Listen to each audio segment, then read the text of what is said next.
capítulo 3 de Colosenses.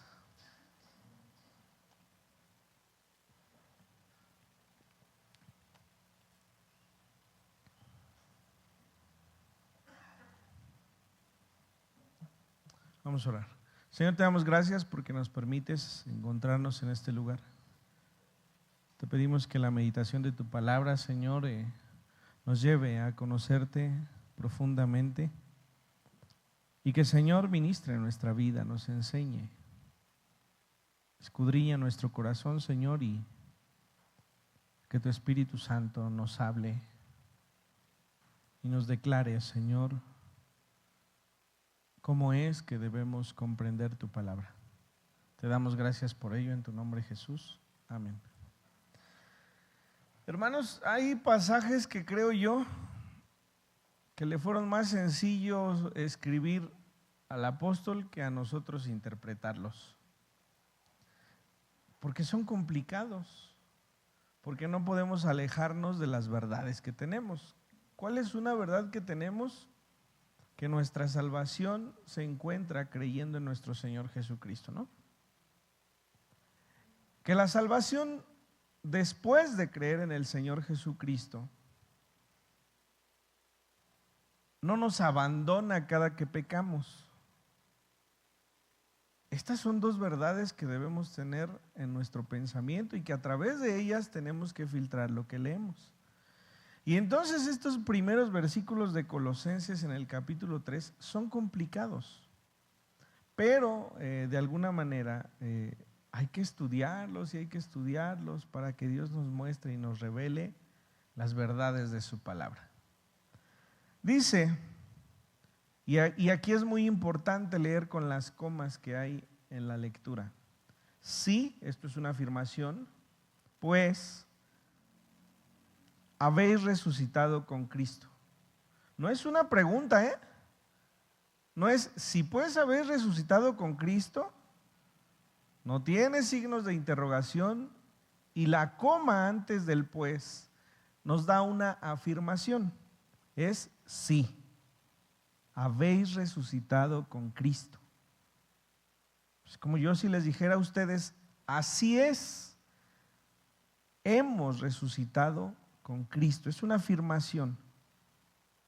¿Por qué debemos hacer esta aclaración, hermanos? Bueno, porque si nosotros lo leemos de otra forma, estaremos condicionando el comportamiento del hombre para saber si es o no salvo o justificado. Ayer les decía en el seminario a las hermanas y a los hermanos, explíquenme entonces cuál es el ladrón justo y cuál es el ladrón injusto, ¿no? Fíjense la pregunta, ¿cuál es el ladrón justo? Y alguno dirá, ¿cómo va a haber un ladrón justo? Si es ladrón o es justo, ¿no?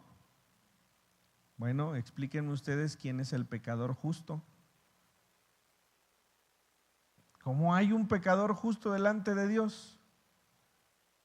Cambiemos la palabra.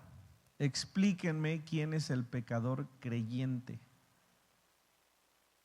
Cuando nosotros somos creyentes, dejamos de ser pecadores para Dios. Porque el Señor, nuestro Dios, al que verá es al Señor Jesucristo, no a nuestra vida. Eso es en el momento en que creemos.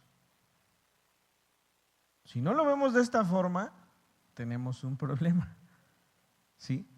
Porque si el Señor evalúa nuestra vida sin ser filtrado por el Evangelio que es Cristo Jesús, si ve directamente va a haber un pecador. Pero si ve de por medio el Evangelio y al Señor Jesucristo, no nos está viendo a nosotros, está viendo el Evangelio. ¿Sí? Entonces, sí, pues, habéis resucitado con Cristo. Esto es una afirmación. Todo creyente hemos resucitado con Cristo. Y fíjense que la palabra está en pasado, ¿no? Hemos resucitado con Cristo, no habremos. Hemos resucitado con Cristo. Esto ya pasó. ¿Cuándo pasó? Cuando Jesucristo resucitó. Entonces, sí, pues, habéis resucitado con Cristo. Ahora, como ya resucitamos con Cristo, Tenemos que buscar las cosas de arriba, donde está Cristo sentado a la diestra de Dios. Poned la mira en las cosas de arriba, no en las de la tierra. Hablaba David en el pasaje, o mencionaba este pasaje: si alguien quiere su vida, la perderá, ¿no? Bueno, perder nuestra vida es resucitar con Cristo. Si perdemos nuestra vida con Cristo, entonces lo que ganaremos es nuestra vida eterna, ¿sí? Y entonces dice, como esto ya sucedió, como ya resucitamos con Cristo, entonces nuestra obligación como hijos de Dios es buscar las cosas de arriba, donde está Cristo sentado a la diestra de Dios.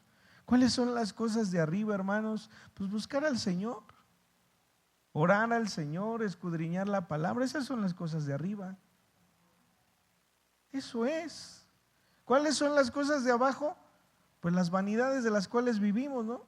Nuestros pecados terrenales, nuestros placeres terrenales. Y no quiere decir que todo lo que vivamos en la tierra es malo.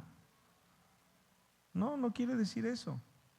Pero quiere decir que nuestra mayor importancia como hijos de Dios es buscar en el Señor todo lo que tenga que ver con nuestro Señor Jesucristo. ¿Sí? Eso es. Y entonces dice, porque habéis muerto y vuestra vida está escondida con Cristo en Dios.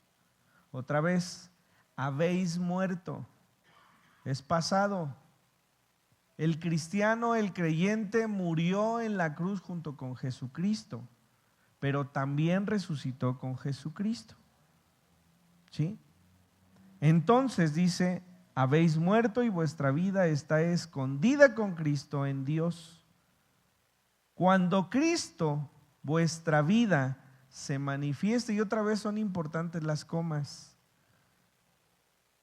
Si nuestra vida, si como creyente he creído en el Señor Jesucristo, yo morí en esa cruz como consecuencia de mi pecado, en la muerte de Jesucristo, pero también resucité en la resurrección de Jesucristo.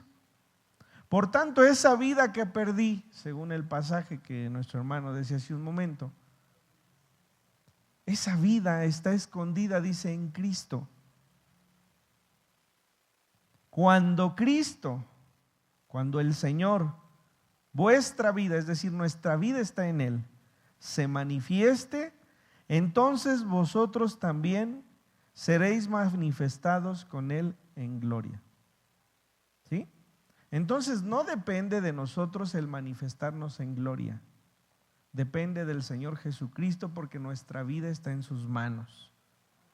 Entonces, como Él murió y resucitó, cuando Él venga otra vez y se manifieste en gloria para con el Padre, así como lo hice con esta Biblia, ¿no? Como cuando nos escondemos de chiquitos atrás de nuestros padres, ¿no? Para que no nos vean. Hannah, si uno le dice, vamos a jugar a las escondidillas y cuenta, le hace así. Y si ve que va a llegar su mamá, se echa a correr y dice, escóndete. Y como ya no le da tiempo, nada más se tapa los ojos. Y como ella ya no ve a su mamá, pues piensa que su mamá tampoco la ve a ella, ¿no? Escondámonos de esta manera inocente detrás del Señor Jesucristo. Porque entonces cuando Dios manifieste su juicio, a nosotros nos verá a través del Señor Jesucristo. Eso es diferente, ¿no? Veíamos también ayer en el seminario acerca de la lectura del profeta Habacuc. Cómo este hombre le interroga al Señor y le dice, ¿hasta cuándo, Señor, dejarás que mis ojos vean corrupción? ¿Hasta cuándo? Hablando del pueblo, ¿no?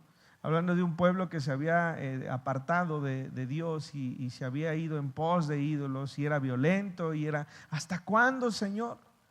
Y el Señor le responde, parafraseando lo hago, y le dice, no te preocupes, voy a traer juicio sobre este pueblo y Babilonia los va a invadir. Y yo les decía a los hermanos en el seminario, hermanos, a veces decimos, Señor, ¿por qué permites que esto pase en la tierra? ¿Por qué permites que haya hambre, que haya violencia, que haya muertos, que haya secuestros? ¿Por qué lo permites? Y les decía, ¿saben por qué? Porque el día que el Señor venga, viene a traer juicio y condenación. Y entonces cuando Él venga, ya no hay marcha atrás. Todos los que no hayan creído en su nombre serán condenados. Por eso el Señor ha detenido su venida por misericordia. Y esto no debe preocuparnos a nosotros porque nosotros hemos creído en el Señor Jesucristo. Y entonces dice este versículo, cuando Cristo, vuestra vida, no está hablando de esa vida que nosotros tenemos. Si dice que nosotros empeñamos nuestra vida en Cristo, entonces Cristo es nuestra vida. Entonces dice, cuando Cristo, vuestra vida, Cristo es nuestra vida, se manifieste, entonces vosotros también seréis manifestados en Él en gloria. Cuando el Señor se manifieste en esta tierra a traer juicio, nuestra vida estará escondida en Cristo. Y entonces no seremos parte de esos condenados. Ese es el Evangelio.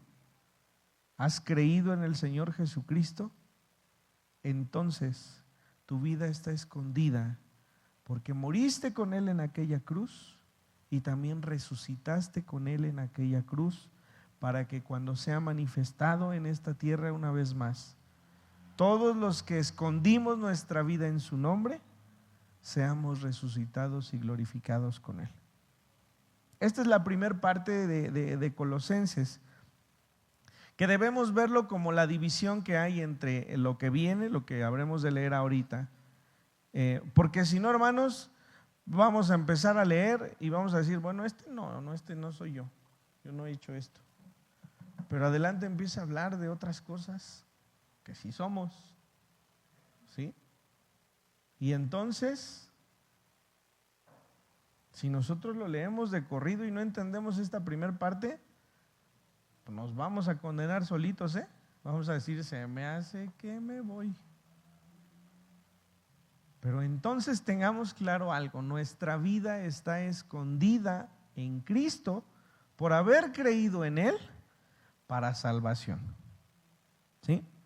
Pero ahora entonces el apóstol Pablo dice, a ver, ya todos, empieza el primer versículo, hemos resucitado con Cristo.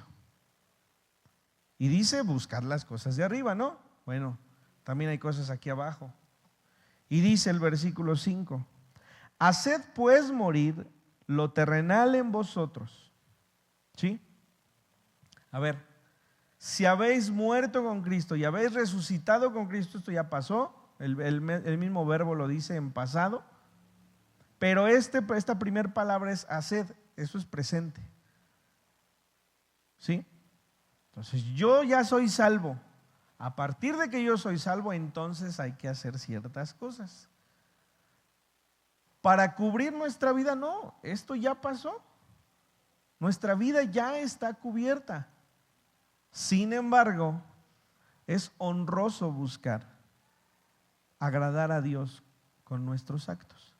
Y entonces dice, haced morir pues lo terrenal en vosotros, fornicación, impureza, pasiones desordenadas, malos deseos y avaricia, que es idolatría.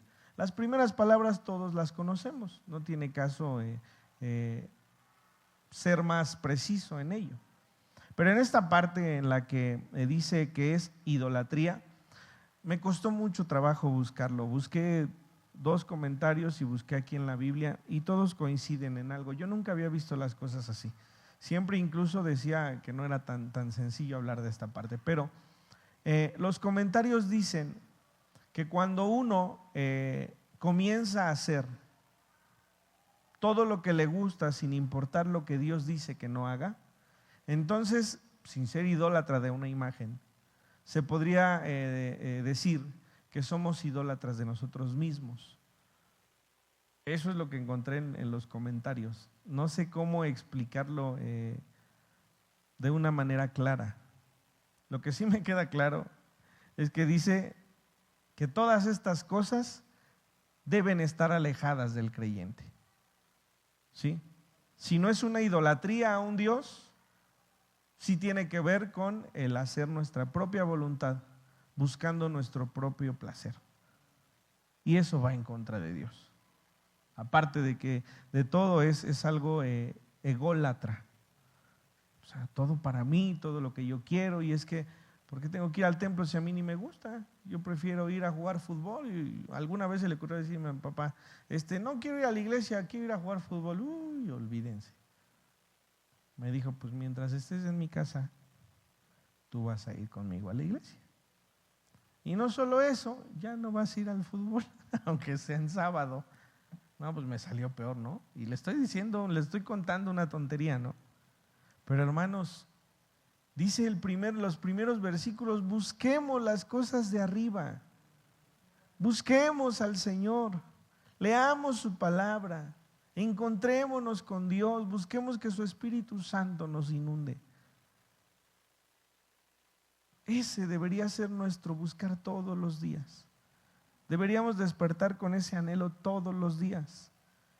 Porque en cuanto empecemos a hacer eso, nuestra vida va a cambiar. Es así. Es la única manera. Si yo un día me levanto y digo, ¿saben qué? Yo ya no voy a tomar. No, pues si no es así de fácil. No es así de sencillo. ¿O sí, hermano Rafa, es fácil? Pues no. Eso es consecuencia de buscar a Dios. Mientras uno busca a Dios, Él empieza a recomponer nuestra vida y empieza a decirnos, esto está mal, tienes que recomponer esto también, ¿no? Así es, así funciona. Dice, cosas por las cuales la ira de Dios viene sobre los hijos de desobediencia. Ojo aquí, los hijos de desobediencia son todos aquellos que no han creído en su nombre. Nosotros cuando hemos creído en su nombre ya no somos hijos de desobediencia. Por eso prácticamente el apóstol Pablo dice, no conviene que sean de esta forma. No porque a través de recomponer su vida por completo vayan a alcanzar salvación, porque siempre va a haber algo que les acuse. Pero como consecuencia de creer, conviene que nuestro comportamiento honre a Dios. Eso conviene. ¿Sí? Y entonces dice, en los cuales vosotros también anduvisteis. ¿Cómo está escrito anduvisteis en pasado? Vuelvo a repetir, si ya creímos, nuestra vida está escondida en Cristo y entonces cuando Él venga será manifestada la gloria de Dios en nuestra vida. Ya murimos, ya resucitamos. Y dice aquí, en los cuales vosotros también anduvisteis. ¿Cuándo anduvimos? Antes de creer. ¿Sí? Antes de creer. En otro tiempo, cuando vivíais en ellas. Pero ahora dejad también vosotros todas estas cosas. A ver, si yo le pregunto no me va a decir, no, pues es que yo soy adúltero, yo soy adúltera, yo soy idólatra. No, eso no me lo va a decir, ¿verdad? Pero a ver, bueno, también hay que dejar estas cosas: ira, enojo, malicia, blasfemia, palabras deshonestas de vuestra boca. ¿Cómo batallamos con nuestra boca? No mintáis los unos a los otros, habiéndoos despojado del viejo hombre con sus hechos. ¿Sí? Ira, enojo, malicia, blasfemia, palabras deshonestas. Y vean cómo casi todas tienen que ver con la boca, ¿eh? Tienen que ver con nuestras reacciones. ¿Sí? Palabras deshonestas, dice. No mintáis los unos a los otros, habiéndoos despojado del viejo hombre. ¿Sí? Entonces, es una invitación del apóstol. Esto no conviene para el creyente. Primero tengo que dejarles claro que cuando creyeron en el Señor, su vida está guardada por Él. Eso lo debemos tener claros. Ahora, no conviene que nos comportemos como el viejo hombre. Veamos hacia atrás. Yo estoy seguro que nosotros tenemos claro hoy que todavía hay cosas que tenemos que resolver en nuestras vidas. Pero si volteamos atrás, nos vamos a dar cuenta de cosas que Dios nos ha ido quitando, hermanos. También les decía ayer en el instituto, si yo me guiara por lo que las personas piensan o pensaron de mí, yo no estaría aquí, ¿eh? Y les decía, porque ellos saben muy poquito de lo que yo era. Muy poquito, ¿eh? Y si alguien me conoció antes puede decir, ay, entonces ¿cómo era? Pues así era. ¿Sí? Y si ustedes piensan hacia atrás, es necesario que vean cómo hay cosas que Dios les ha ido quitando y a veces ni cuenta nos damos. Dios lo ha ido quitando en cuanto nosotros hemos avanzado en su palabra. Ay, hermano, pero todavía hay cosas que me estorban. Dios se las ha de quitar. Pero también hay que querer, ¿no? Es que esto yo no creo que sea tan malo. Pues, ¿sabe? A veces preguntamos, oiga, ¿y hacer esto está mal? Hágalo aquí. Compórtese así entre nosotros. ¿Verdad que no lo hace? ¿Y por qué no lo hacemos? Porque sabemos que está mal. No necesitamos ni preguntar. ¿Sí? Y aún hay cosas que están mal, que no están reveladas a nuestra vida, pero que si nos acercamos a Dios nos irá mostrando. Porque Dios quiere irnos perfeccionando. Pero ¿por qué Dios no nos perfecciona de un momento? En el momento en que yo digo, yo creo en ti, Dios nos quita todo eso y entonces ya no pecamos más. Porque si fuera de esa forma, nosotros empezaríamos a pensar que la justificación y salvación es mérito nuestro. Tenemos que llegar abandonados en Dios, diciendo, Señor, perdóname. Perdóname porque soy inmerecedor, Señor, de siquiera estar frente a ti. Nuestro corazón debe estar lleno de agradecimiento por lo que Dios ha hecho. Eso es lo que Dios quiere de sus hijos.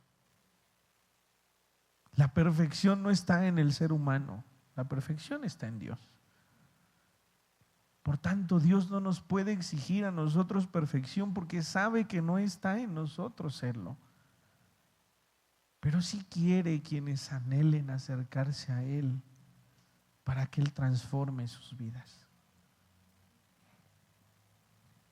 Y entonces dice el versículo 10, dejamos todo eso atrás del viejo hombre. Y dice, y revestido del nuevo. ¿Cuál es el nuevo? Dice Nicodemo, ¿no? ¿Cómo puedo yo volver a entrar al vientre de mi madre y nacer? Ese es el nuevo, ¿no? El que nace en Jesucristo al creer. El cual conforme a la imagen del que lo creó, en el principio creó Dios los cielos y la tierra, y dice que hizo al hombre y lo hizo a imagen y semejanza suya. Pero hemos leído cómo después de que se corrompió Adán y Eva, tuvieron un hijo y entonces dice que ese hijo fue conforme a la imagen de Adán, ya no conforme a la imagen de Dios. Pero cuando nosotros creemos en el Señor, entonces tenemos que buscar revestirnos del nuevo hombre, que es en Cristo Jesús, el cual conforme a la imagen del que lo creó, de nuestro Dios, se va renovando hasta el conocimiento pleno. Todos los días tenemos que ir renovando nuestro corazón y nuestra mente. Todos los días. Si hoy ya resolví una cosa, mañana intentaré resolver otra. Si hoy me enojé, mañana buscaré no hacerlo. Si hoy me airé, mañana buscaré no airarme. Porque esto agrada a nuestro Dios. Y dice, donde no hay griego ni judío, circuncisión ni incircuncisión, bárbaro ni escita, siervo ni libre, sino que Cristo es el todo y en todos. este juego de palabras solamente es contraponerse, ¿no? No hay ni blanco ni negro, no hay ni santo, bueno, ni pecador, ni no pecador, todos somos iguales de pecadores, ¿sí? Empieza por decir no hay judío ni griego, es decir, no hay judío ni gentil. No hay quien diga yo tengo la circuncisión y entonces por eso pertenezco a Dios, y hay quien diga yo no estoy circuncidado y entonces no pertenezco al pueblo de Dios. No, dice todos en Cristo. Todos, es decir, en pocas palabras, todos vamos a alcanzar la justificación y la salvación de la misma manera, creyendo en Cristo. Esa es la única manera. Vestidos pues como escogidos de Dios, santos y amados, de entrañable misericordia. ¿Sí? A ver, supongamos que no, de todas estas palabras que había atrás, no me puedo encasillar en ninguna. Ni me airo, ni me enojo, ni tengo malas palabras, menos blasfemo. Supongamos que no. Pero entonces, tenemos que hacer todo lo contrario. Vestidos pues, dice el versículo 11, como escogidos de Dios, santos y amados. ¿Y cómo se visten? De entrañable misericordia. ¿Sí? El que es cristiano y no es misericordioso, no ha comprendido la misericordia que proviene de Dios. De benignidad. El que no hace bien a su hermano, pero bien de una manera extraordinaria, no ha conocido a Dios entonces. De humildad,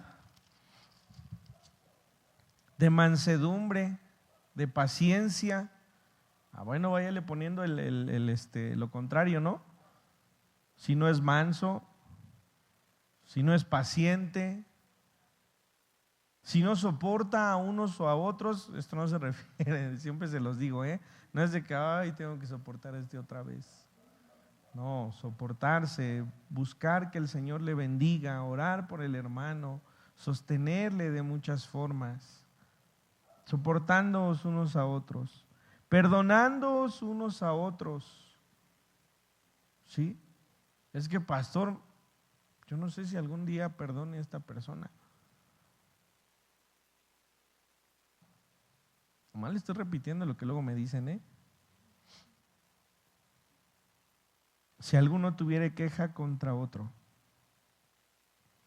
si nos quejamos, si no perdonamos, debemos buscar que el Señor haga en nuestra vida para poder hacerlo. De la manera que Cristo os perdonó, así también hacedlo vosotros. Leví, abre por favor. Es decir, Dios nos pide solamente lo que Él ha hecho para con nosotros. Bueno, pero es que Él era Dios. Bueno, pero es que nosotros nos decimos ser cristianos. Y si nos decimos ser cristianos, entonces debemos decirnos ser sus discípulos. Y los discípulos hacen lo que el maestro hace. Entonces, busquemos en nuestra vida acercarnos a esto. Y sobre todas estas cosas, dice el versículo 14, vestíos de amor, que es el vínculo perfecto. Solamente aquel que ama sabe perdonar. Solamente aquel que ama sabe ser manso y misericordioso. ¿Sí? Ese es el vínculo que debe haber entre nosotros. Y la paz de Dios gobierne en vuestros corazones, a la que asimismo fuisteis llamados en un solo cuerpo, y sed agradecidos. Ahora, ¿cómo podemos llegar a ello? La palabra de Cristo more en abundancia en vosotros. A ver, si yo les hago una pregunta, no quiero que levanten la mano, ¿no? ¿En quién de todos nosotros la palabra de Dios es abundante? ¿Qué es abundancia? ¿Qué es abundante? Pues, díganme fuerte porque no escucho. ¿Qué es? ¿Abunda todo? Porque decimos, ¿no? Que Dios abra los cielos de la tierra, las ventanas de los cielos y derrame bendición hasta que sobreabunde, hasta que no falte, hasta que sea extenso, que nos inunde, ¿no? Bueno, ¿en quién de nosotros la palabra del Señor es abundante?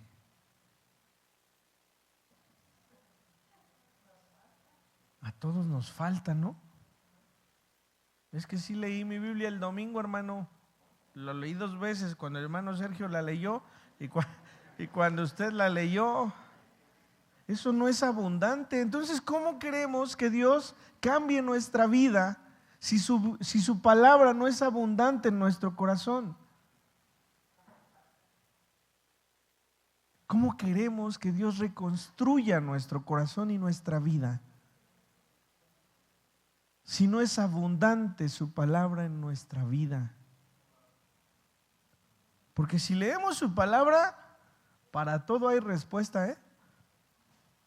Hasta para las cosas que menos pensamos que puede haber, aquí hay respuesta para todo. ¿Cómo puedo enseñarles yo a adorar a Dios si no conocen a Dios? ¿Y cómo van a conocer a Dios si no están cercanos a su palabra? ¿Sí? Entonces dice el apóstol, la palabra de Cristo more en abundancia. No nada más es more en vosotros, no, more en abundancia.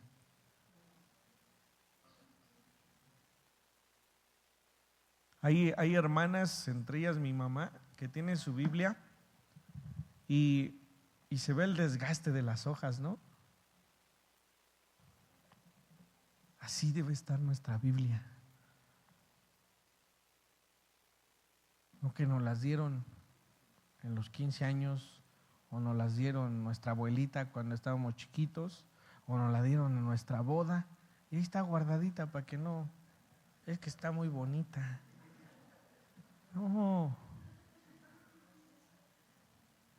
La Biblia debería ser significativa en los matrimonios, hermanos. Lo más significativo, lejos de los anillos, lejos del lazo, lejos de las arras, la Biblia debe ser principal en la casa. Y sería formidable que los matrimonios utilizaran esa Biblia y la leyeran todos los días. Y que a los 20 años de que se casaron, vean su Biblia y esté gastada, esté usada.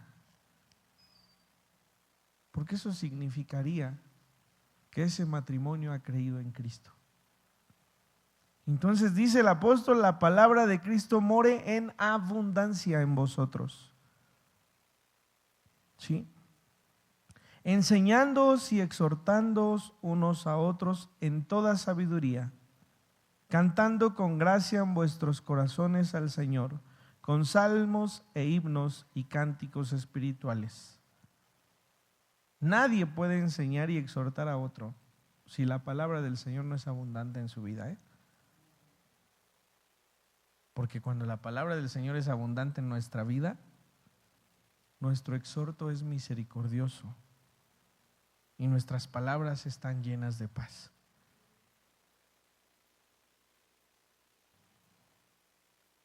Sea el Señor en nuestra vida abundante, porque esto nos va a llenar de sabiduría y nuestro corazón cantará salmos e himnos y cantos espirituales. Y todo lo que hacéis, sea de palabra o de hecho, hacedlo todo en el nombre del Señor Jesús, dando gracias a Dios Padre por medio de Él. Todo lo que hacéis, a ver, piensen todo lo que hace, sea de palabra o de hecho, hacedlo todo en el nombre del Señor Jesús. Todo lo que hizo esta semana, ¿usted cree que honra al Señor Jesús? ¿Todo? Todo lo que hagamos, hacedlo en el nombre. Eso es, a ver, muy pocas veces mi papá me mandó a algún lugar y dijo que yo iba en su representación. Sí lo hizo alguna vez, no sé por qué lo hizo, pero lo hizo. Cuando nosotros vamos en el nombre de otra persona, nosotros estamos representando a esa persona. Ahora se los leo.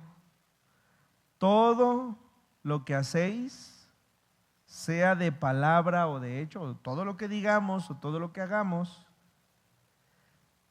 todo hacedlo en el nombre del Señor Jesús.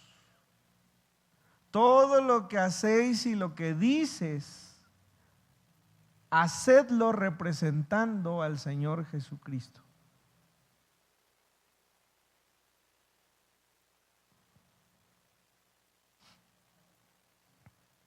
Esto quiere decir que desde el momento en el que creemos en su nombre y que las personas saben que creemos en su nombre, todo lo que nuestra vida y nuestra palabra, nuestra boca dice, representa al Señor Jesucristo en esta tierra.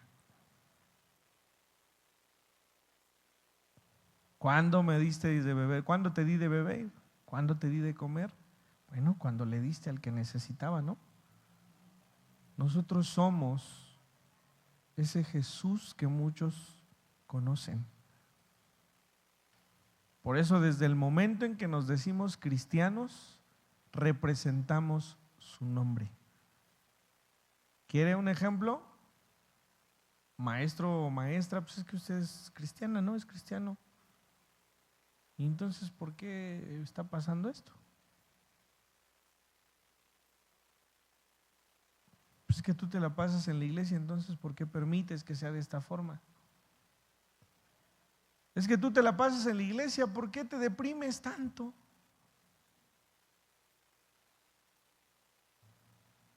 Tú te la pasas en el templo, ¿por qué hablas así?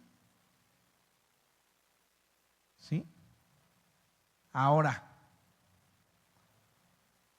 nuestra vida está escondida en Cristo.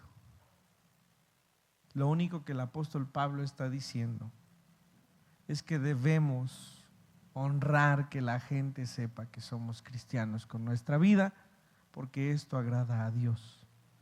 Pues no podemos ser como éramos antes. Tenemos que ser de una mejor manera. Y si volvemos a fallar, tendremos que volver otra vez al Señor Jesucristo. No para que nos haga salvos otra vez, si no es juego. Para ponernos a cuentas con Él y para reconocer una vez más cuánto necesitamos de Él. ¿Sale? Entonces, esto es lo que el apóstol Pablo está diciendo. Por eso les decía, tenemos que separar este pasaje y comprender la primera parte. Ya morimos con Cristo, ya resucitamos con Cristo. Entonces debemos comportarnos como hijos suyos, no como hijos del pecado que éramos antes. Pero antes de todo esto, hemos sido llamados sus hijos porque hemos reconocido a nuestro Dios como nuestro Salvador. Entonces, una vez más lo digo así: el día que nuestro Dios venga a juicio, habrá algo que se interponga entre Él y nosotros, nuestro Señor Jesucristo, porque a través de Él habrá salvación y habrá justificación para nuestra vida. Vamos a orar. Señor, te damos gracias porque tú eres bueno, Señor. Te damos gracias porque ya hemos resucitado contigo.